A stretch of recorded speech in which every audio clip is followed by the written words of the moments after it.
આ તો મારું ગાવડતાનું ગાંડું ધર્મ છે. કદાચ કોઈ વ્યક્તિ નહીં, કોઈ પરિવાર નહીં, પણ જેને આખું ગામ માને છે. પણ કદાચ આજ મારા મેલડી ના થઈ જાવ, આપણે યાર એ મારા મેલડી ના થઈ જાવ અને દુનિયાની માલિકો રાજા બનાવી નો રખડાવું ને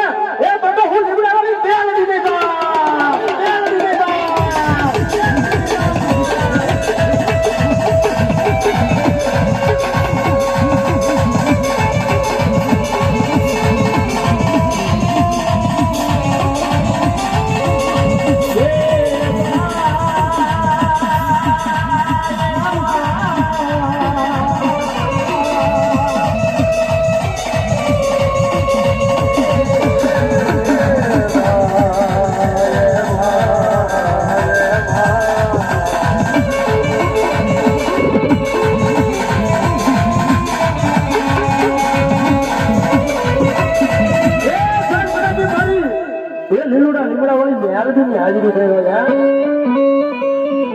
જેના જેના કાંઠે મારી લીમડા વાળી મેલડી ની હાજરી થતી હોય પણ આજે એનો ખબર ના ખમકારો ન આવે એ બધો મારી મેલડી ને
ઉદેશા અને ઉદેશા બાપ યા 100 રૂપિયા મને સીટ ફેરવણી કરે અને બાપ રાજા ચામુંડા વાળા હો એ હા મને ઉદેશા હા એ હા મને ઉદેશા હા એવા મને